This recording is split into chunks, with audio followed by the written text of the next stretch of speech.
अस्सलाम वालेकुम।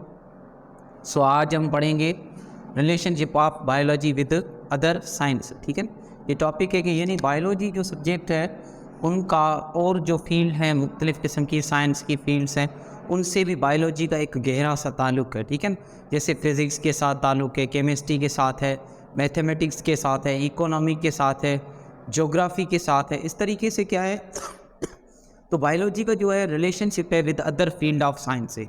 हम डिस्कस करेंगे यहाँ पर जो हमारे टेक्स्ट बुक के अंदर जो कुछ जिक्र किया गया है, जिन फील्ड के साथ जिक्र किया गया है हम डिस्कस करते हैं। ठीक है, biology is a multi dimensional subject. ठीक है ना, बायोलॉजी को इसलिए हम क्या कहते हैं, मल्टी डायमेंशनल सब्जेक्ट कहते हैं। कभी कभार आपने देखा है कि मुख्तलिफ़ किस्म के आप जो है सब्जेक्ट्स के अंदर आप पढ़ते हैं ना, इस तरीके से जब बायोलॉजी के अंदर आप पढ़ते हैं तो बायोलॉजी के अंदर आप कहीं पर कैलकुलेशन पढ़ते रहोगे, मिसाल तौर प्रॉब्लम्स वगैरह, जैसे जेनेटिक्स में ख़ास तौर पर, तो आप परेशान हो जाएंगे। आप कहेंगे बायोलॉजी के अंदर मैथमेटिक्स कहाँ से आ गई, क्योंकि यानी बायोलॉजी का जो रिलेशन है वो अदर फील्ड के साथ भी है। इसलिए हम कहते हैं बायोलॉजी जो है मल्टी डायमेंशनल सब्जेक्ट है and link with other sciences.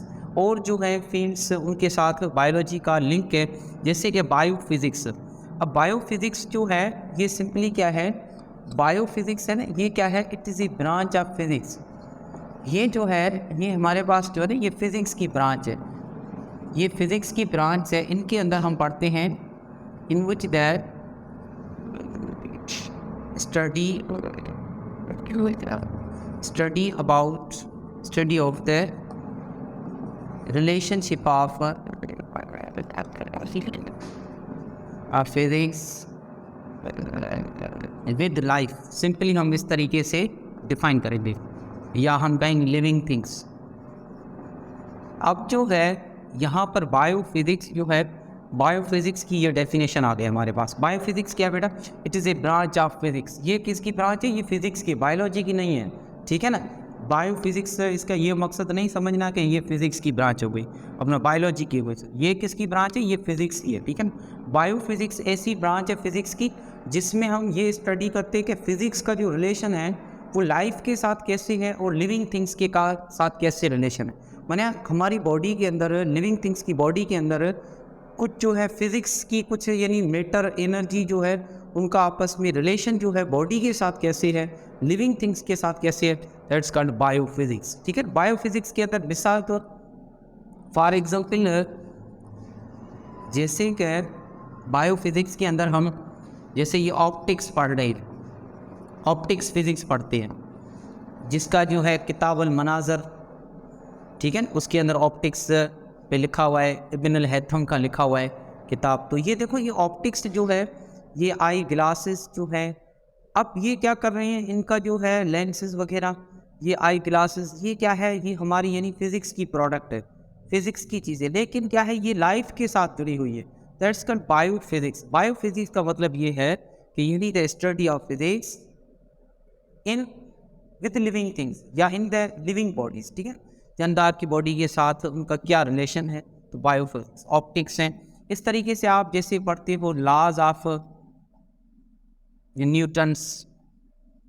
अब न्यूटन्स के कुछ लॉज हैं, जैसे first law, second law, third law. ठीक है, 3 लॉज पढ़ते हैं हम। अब ये लॉज जो है 3 लॉज ऑफ मोशन, हरकत के कुछ लॉज हैं, ये हमारे पास क्या है, 3 लॉज फिज़िक्स के। लेकिन क्या है, ये हमारी यानी लाइफ के साथ रिलेशन है, जिससे आपने देखा है कि फर्स्ट लॉ जो है फोर्स, अपना फोर्स के बारे में हम पढ़ते हैं। ठीक है ना, तो इस तरीके से लॉ ऑफ इनर्शिया है first law, law of inertia जमूद कहते हैं। तो इसी तरीके से क्या है, जैसे जो है वो हमारी यानी बॉडी के साथ लिंक रखते हैं, जैसे फोर्स है। सेकंड लॉ का जैसे इक्वेशन है फिजिकल टू एम ए, तो आपने देखा होगा फोर्स डायरेक्टली प्रोपोर्शनल जो है अपना मास से है।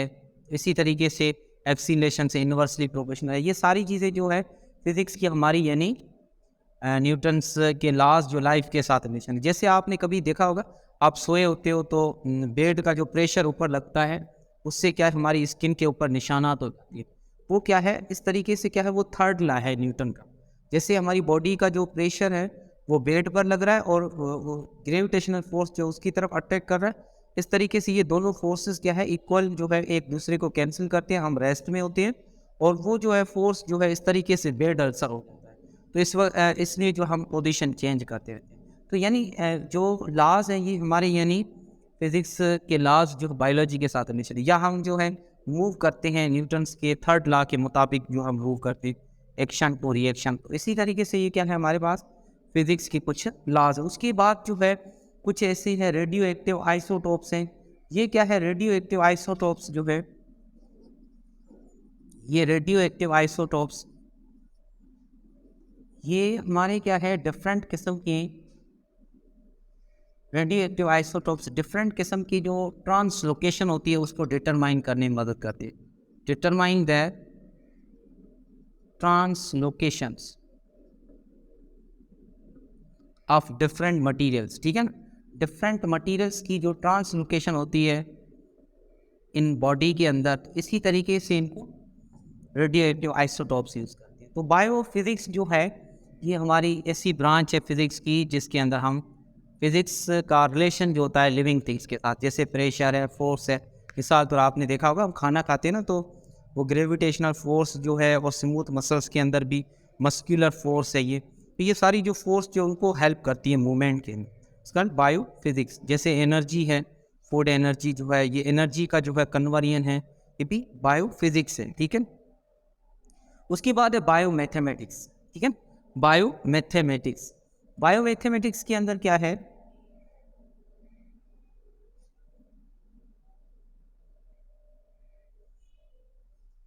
बायो मैथमेटिक्स पढ़ेंगे। अब देखो बायो मैथमेटिक्स जो है, बायो फिजिक्स पढ़ लिया हमने, बायो मैथमेटिक्स, बायोमेट्री क्या है, इसको हम बायोमेट्री भी कहते हैं, बायो मैथमेटिक्स।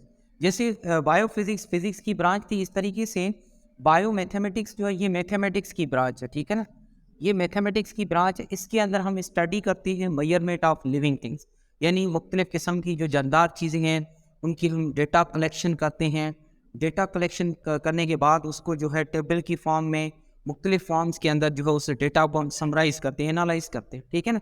तो बायोमेट्री जो है बायो मैथमेटिक्स है, यानी ये ऐसी ब्रांच है मैथमेटिक्स की जिसके अंदर हम स्टडी करते हैं कि किस तरीके से लिविंग थिंग्स की जो है मेजरमेंट की जाती है और उनके क्या क्या रूल्स है। जैसे आप पढ़ते हो SI यूनिट पढ़ते हो, सिस्टम ऑफ इंटरनेशनल, तो उसके मुताबिक आपने देखे होंगे कुछ यूनिट्स होते हैं। मिसाल तो आप देखो मास है, जैसे आप देखो कोई भी जो है ह्यूमन ऑर्गेनिज्म से, मिसाल तो उसका जो है वेट हम मेजर करते हैं तो केजी के अंदर हम देखते हैं। तो ये क्या है, इस तरीके से लेंथ है, लेंथ को हम मीटर के अंदर एम से ज़ाहिर करते हैं, किलोग्राम मास का यूनिट, मास वेट नहीं, वेट और मास में भी थोड़ा डिफरेंस है।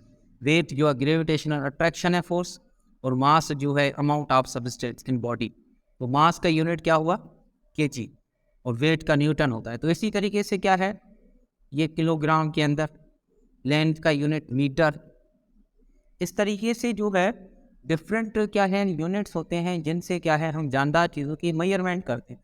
तो रिसर्च जब करते हैं हम, रिसर्च के मुताबिक जो है ये रिसर्च जो है without the knowledge of the bio mathematics और स्टैटिक्स, बायो स्टैटिक्स, इनकी नॉलेज के बगैर आप जो है रिसर्च नहीं करते हो। रिसर्च करते हो तो इसके अंदर क्या है हम डेटा को कलेक्शन करते हैं, डेटा को कलेक्शन करते हैं और उसको एनालिसिस करते हैं इन टेबुलर फॉर्म, ठीक है, इन टेबुलर फॉर्म। टेबुलर फॉर्म के अंदर क्या है उस डेटा को हम एनालिसिस करते हैं।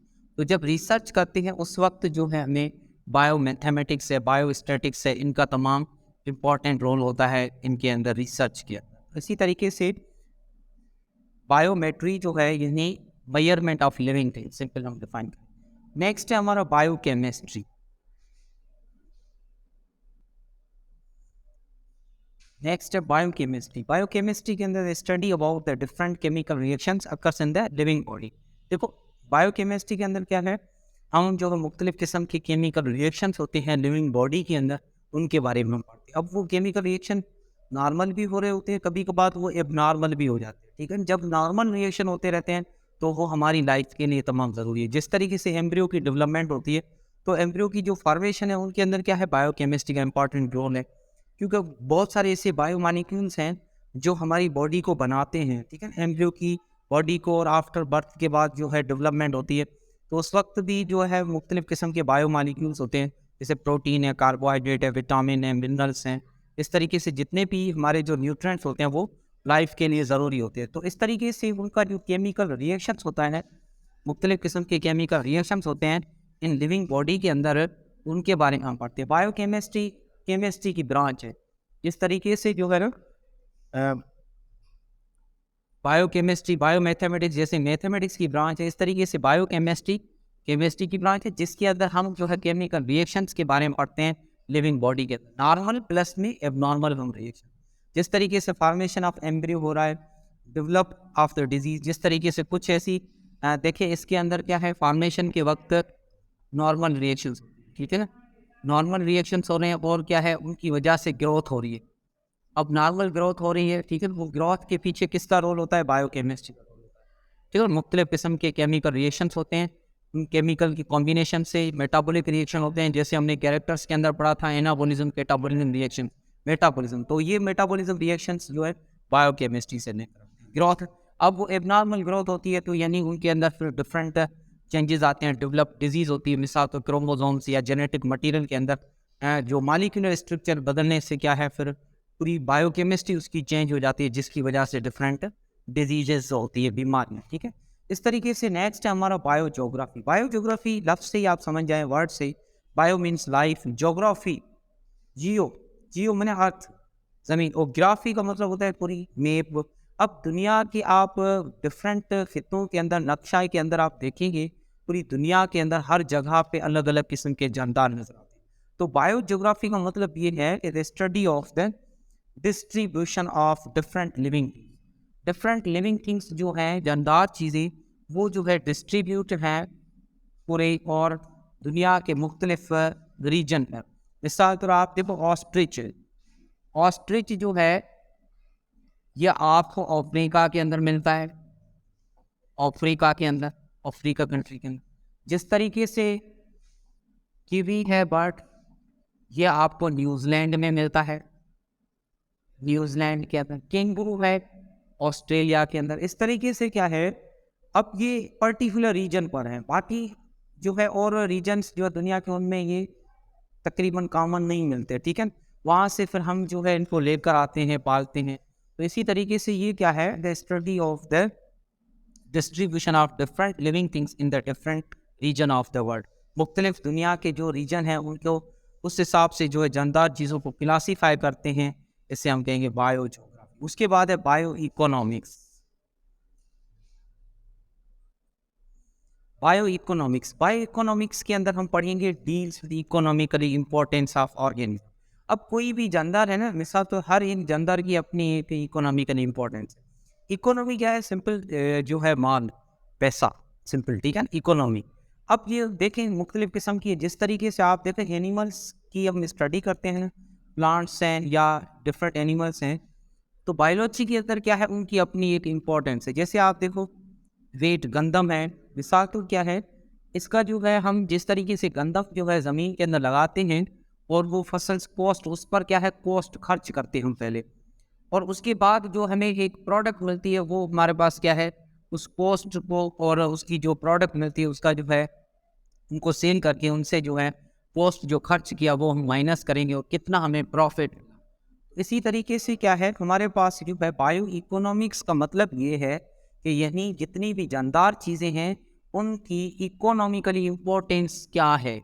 जिस तरह हनी भी है उसकी इकोनॉमिकली इम्पोर्टेंस है, इस तरीके से हर एक जानदार की जो है अपनी इकोनॉमिकली इम्पोर्टेंस है। किसी से मीट प्रोडक्शन होता है और मीट मिलता है, मीट मिलता है, इस तरीके से डिफरेंट जो है उनके अंदर प्रोडक्ट हम हासिल करते हैं, उनको हम उसके बाद हम जो है इनको कॉस्ट वैल्यू को कैलकुलेट करते हैं और उसके बाद प्रॉफिट वैल्यू को कैलकुलेट करते हैं हमें, और कितना हमें उस ऑर्गेनिज्म से जो है फ़ायदा हो रहा है, कितना हमें उन ऑर्गेनिज्म से फ़ायदा हो रहा है। मिसाल तो आपने देखा होगा इस तरीके से, आगे हम पढ़ेंगे कैरियर ऑफ बायोलॉजी के अंदर, आपने देखा होगा मुर्गी फार्म वगैरह लगाते हैं और फिशेस पानी के अंदर बीज फेंक देते हैं तो उससे बहुत सारी बनती है, फिर उनकी देखभाल करते हैं। उसके बाद जो है उनको जब मैच्योरिटी के बाद वो सेल करते हैं, वो कैलकुलेट करते हैं कितना खर्च किया, उसके बाद कितना फ़ायदा हुआ। दैट्स कॉल्ड बायो इकोनॉमिक, यानी उनको फ़ायदा तो हुआ लेकिन लिविंग थिंग्स से हुआ। जानदार चीज़ों से उनको जो है डिफरेंट एक फ़ायदा मिल रहा है। इसको हम क्या कहते हैं, बायो इकोनॉमिक्स, जो पोल्ट्री फार्म वगैरह लगाते हैं। इस तरीके से यहाँ ये था हमारा relationship of biology with other field of science. Last में छोटी सी आपसे रिक्वेस्ट है, अगर आप न्यू हैं इस चैनल पर तो आप सब्सक्राइब करें और लाइक भी करें और शेयर भी करें और कमेंट में आप अपनी राय का इज़हार भी करें। Thank you.